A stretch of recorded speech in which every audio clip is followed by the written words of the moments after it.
Assalamualaikum warahmatullahi ta'ala wabarakatuh. Alhamdulillah wa syukrulillah, amma ba'du. Yang saya hormati sahabat-sahabat subscriber dimanapun berada, yang mudah-mudahan saya dan sahabat semuanya selalu dalam lindungan Allah subhanahu wa ta'ala. Amin ya Allah ya rabbal alamin. Baiklah sahabat, pada kesempatan kali ini alhamdulillah kita masih bisa bersilaturahmi bersama channelnya Siti Khalis. Pada kesempatan kali ini saya mau menjawab lagi sebuah pertanyaan dari kolom komentar. Pertanyaannya itu dari Mas Bro 22. Halo Mas Bro, gimana kabarnya Mas Bro? Mudah-mudahan Mas Bro selalu diberikan kesehatan oleh Allah Subhanahu wa taala. Jadi pertanyaannya ini seperti ini sahabat.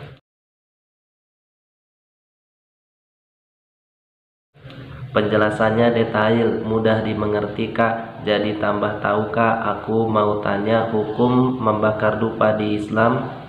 Dupa bahan kimia juga kuat Kak. Terima kasih, sukses selalu. Amin ya Allah. Sukses juga untuk channelnya Mas Bro 22. Jadi beliau juga memiliki channel sahabat.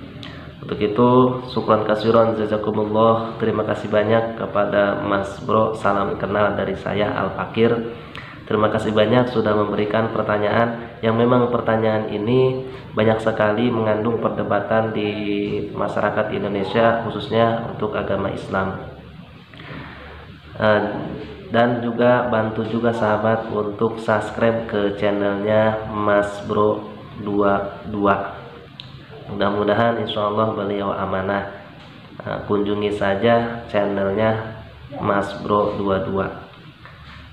Nah, jadi silakan yang mau bertanya sesuai tema tentang syariat Islam dan penjelasan jin atau setan, insya Allah kalau saya bisa jawab, insya Allah saya jawab. Dan khusus untuk para YouTuber pemula, silahkan yang mau bertanya, nanti insya Allah saya bantu untuk promosikan channel tersebut dan saya jawab pertanyaannya sambil mempromosikan channel para YouTuber pemula juga.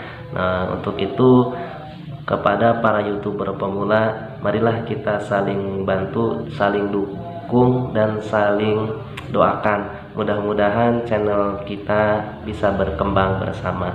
Amin ya Allah ya rabbal alamin. Nah, jadi pertanyaan Mas Bro ini itu dari kolom komentar dari video yang sudah saya upload tentang benarkah jin dan setan bisa dimasukkan ke dalam botol. Nah, tentang itu sahabat. Jadi saya simpulkan pertanyaan dari Mas Bro ini, yaitu bagaimana hukumnya dalam syariat Islam membakar dupa. Memang pembakaran dupa ini di kalangan Indonesia banyak sekali yang mengatakan itu perbuatan syirik dan perbuatan yang diharamkan dan perbuatan yang sesat dan menyesatkan. Banyak sekali yang ngomong seperti itu sahabat. Maka dari itu terima kasih banyak, syukran kasiron jazakumullah khair kepada Mas Bro yang sudah memberikan pertanyaannya yang sangat luar biasa, yang sangat menarik untuk kita bahas pada kesempatan kali ini. Nah, maka dari itu kita bahas sahabat sedikit-sedikit. Namun sebelum ke penjelasannya, seperti biasa sahabat, kita baca sholawat dulu agar kelak kita mendapatkan syafaat dari Nabi Muhammad SAW. Allahumma shalli wa sallim wa barik alaihi sallu alaihi sallallahu ala Muhammad sallallahu alaihi wasallam. Sallallahu ala Muhammad sallallahu alaihi wasallam. Sallallahu ala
Baiklah sahabat, kita langsung saja ke penjelasannya bagaimana hukumnya membakar dupa menurut syariat Islam.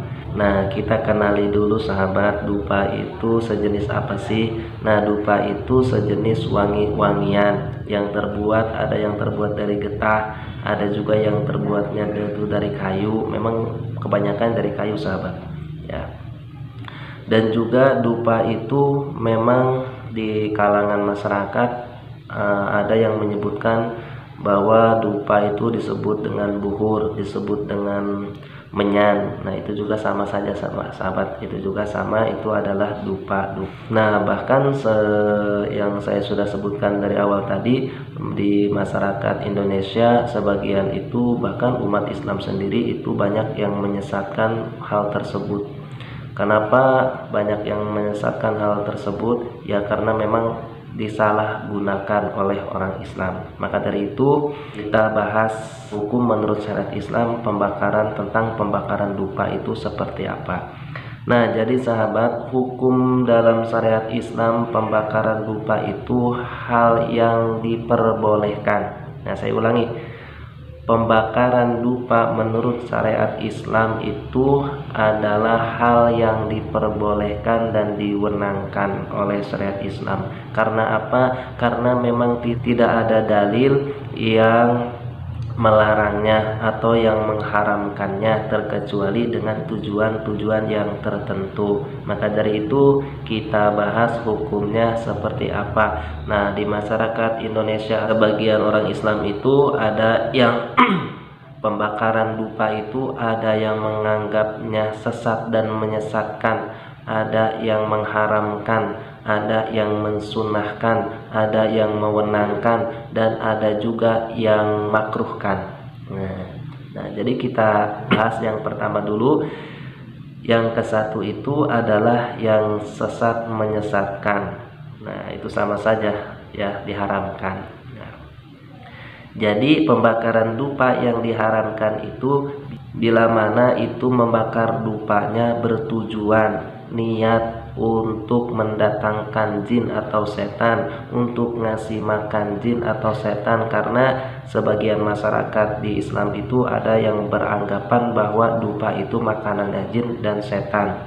Dan ada juga yang beranggapan bahwa kalau kita berdoa terus membakar dupa, terus di pikiran dan di hatinya itu meyakini bahwa doa kita itu akan dibawa terbang oleh asap dupa tersebut. Nah, itu hal yang tidak dibenarkan oleh agama Islam sahabat. Makanya dari itu kalau penggunaan dupanya seperti itu untuk bertujuan ngasih makan jin dan setan, untuk mendatangkan jin dan setan, itu adalah perbuatan yang syirik dan dilarang oleh agama Islam. Nah, yang keduanya pembakaran dupa yang disunahkan. Nah, yang disunahkan itu sahabat, yang mana pembakaran dupanya itu dibakarnya niatnya untuk wangi-wangian. Karena memang dupa itu atau buhur atau menyan itu dikenali itu adalah wangi-wangian.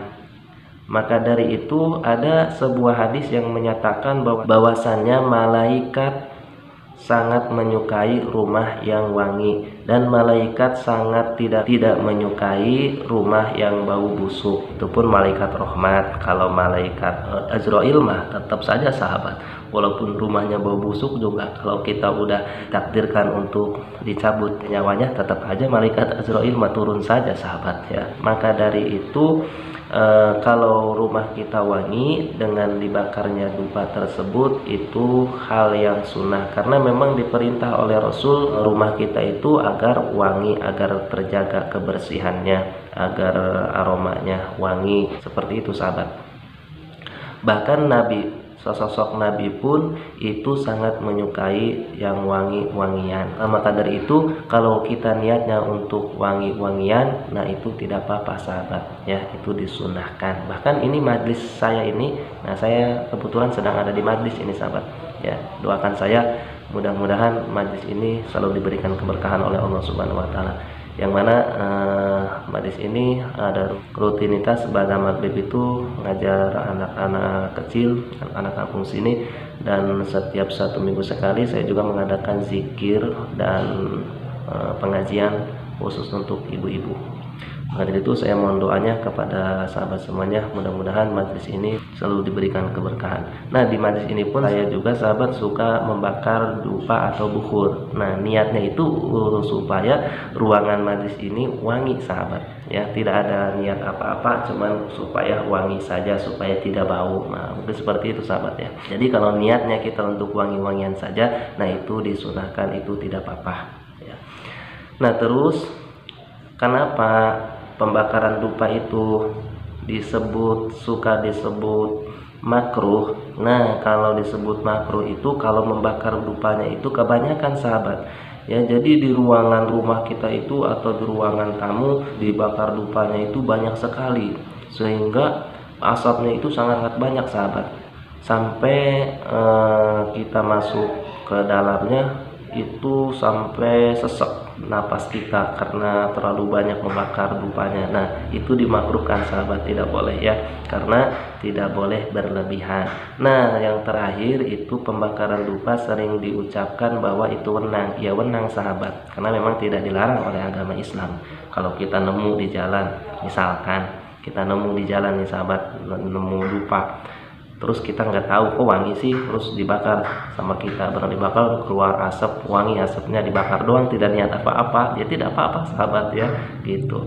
Nah, yang tidak boleh itu kalau si dupa itu diperuntukkan untuk makanan jin atau mengundang jin, itu hal yang musyrik, tidak boleh sahabat. Jadi kesimpulannya, pembakaran dupa menurut syariat Islam itu diperbolehkan tergantung niat kita masing-masing. Nah, itu saja sahabat ya, bisa saya sampaikan dalam kesempatan kali ini. Kurang lebihnya saya mohon maaf.